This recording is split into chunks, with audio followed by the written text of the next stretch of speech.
Welcome to our voice. నేను మీ వాత్సల్య. అంతర్జాతీయంగా నిషిద్ధమైన రసాయనాలను పాకిస్తాన్కు చైనా రవాణా చేస్తుండగా తమిళనాడు రేవులో అధికారులు గురువారం పట్టుకున్నారు. నిషేధిత రసాయనాలు ఉన్న చైనా కార్గో కంటైనర్ను తమిళనాడులోని కట్టుపల్లి ఓడరేవు వద్ద కస్టమ్స్ అధికారులు స్వాధీనం చేసుకున్నారు.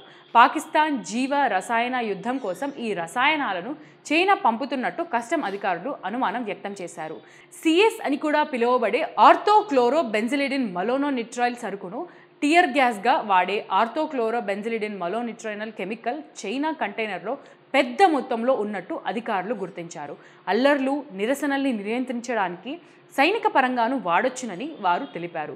సిఎస్ అనేది అంతర్జాతీయ ఒప్పందాలు, భారతదేశ ఎగుమతి నియంత్రణ జాబితా కింద పేర్కొన్న ద్వంద్వ వినియోగ రసాయనం, డ్యూయల్ యూజ్ కెమికల్. ఇది అల్లర్ల నియంత్రణకు ఉపయోగించడానికి వీలైనప్పటికీ స్వాధీనం చేసుకున్న భారీ పరిమాణం దాని సంభావ్యత సైనిక వినియోగంపై ఆందోళనను కలిగిస్తోంది. 2560 కిలోల షిప్మెంట్ చైనా సంస్థ చెంగ్డు షిచెన్ ట్రేడింగ్ కో లిమిటెడ్కు చెందింది. కానీ పాకిస్తాన్లోని రావల్పిండికి చెందిన రక్షణ సరఫరాదారు రోహైల్ ఎంటర్ప్రైజెస్కు సరఫరా అవుతోంది.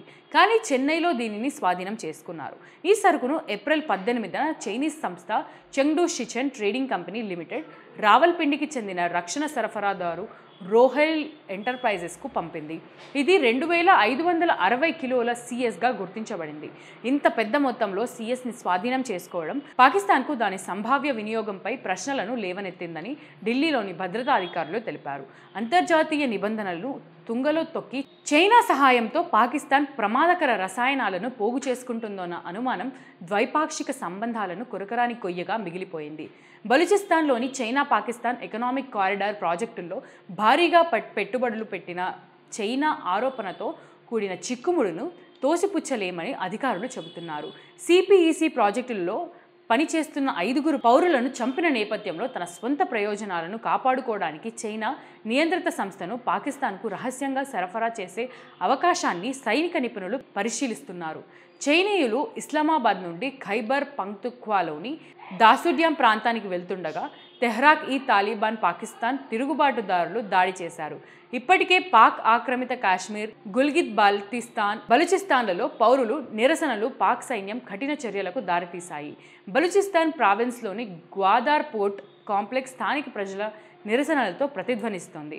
ఆఫ్ఘనిస్తాన్లో తాలిబాన్ తిరిగి అధికారంలోకి వచ్చిన దాదాపు 3 ఏళ్ల తరువాత ఇటీవలి ఉగ్రవాద నిరోధక కార్యకలాపాలతో పాకిస్తాన్లో అస్థిరత మరింత పెరిగింది. ప్రతిరోజు అడుగుతున్నాను, మళ్ళీ ఈరోజు కూడా అడుగుతున్నాను. ఆర్థికంగా మన ఛానల్ని నిలబెట్టే బాధ్యత కూడా మీ అందరి మీదే ఉంది. మన ఛానల్ రెవెన్యూ చాలా చాలా చాలా తక్కువ. ఒక ఆఫీస్ లేదు, మనది అనే ఎక్విప్మెంట్ లేదు, అంతా రెంట్ బేస్ మీద. ఆఫీస్ అయితే రెంట్ బేస్ మీద కూడా లేదు. వాటన్నిటిని నిర్మించాలి అనే ఒక ఆలోచనతో అడుగులు ముందుకేస్తున్నాం. ప్రజల గొంతును ప్రభుత్వానికి అందించే ఒక వారధిలాగా పనిచేస్తూ వాస్తవాలని, ముఖ్యంగా జాతీయవాదాన్ని జనంలోకి తీసుకెళ్లాలనే ఉద్దేశంతోనే ఈ ఛానల్ స్టార్ట్ చేశాను. స్టార్ట్ చేసినప్పటి నుంచి మీ అందరూ ఆదరిస్తున్నారు కాబట్టే ముందుకెళ్తున్నాను. ఆర్థికంగా కూడా దయచేసి సపోర్ట్ చేయండి. సపోర్ట్ చేయాలి అనుకునే వాళ్ళు సబ్స్క్రిప్షన్ పక్కనే జాయిన్ అనే ఆప్షన్ ఉంటుంది. 1 to 5 లెవెల్స్ ఉంటాయి. ఏదో ఒక లెవెల్లో సపోర్ట్ చేయొచ్చు. లేదా స్క్రీన్ మీద గూగుల్ పే, ఫోన్పేతో పాటు అకౌంట్ డీటెయిల్స్ కూడా ఉంటాయి. అలా అయినా సపోర్ట్ చేయొచ్చు. అండ్ ఎంతోమంది వ్యాపారవేత్తలు మన ఛానల్ని చూస్తూ ఉంటుంటారు. మీ వ్యాపార ప్రకటనల కోసం కూడా మన ఛానల్ని సంప్రదించండి. 8328500576 నెంబర్కి కాల్ చేసి మీ వ్యాపార ప్రకటన ద్వారా మీ వ్యాపార రంగాన్ని విస్తరించుకోవడంతో పాటు మన ఛానల్కి ఆర్థిక చేయూతనిచ్చిన వాళ్ళు కూడా అవుతారు. So please subscribe our channel, support our channel. జై భారత్.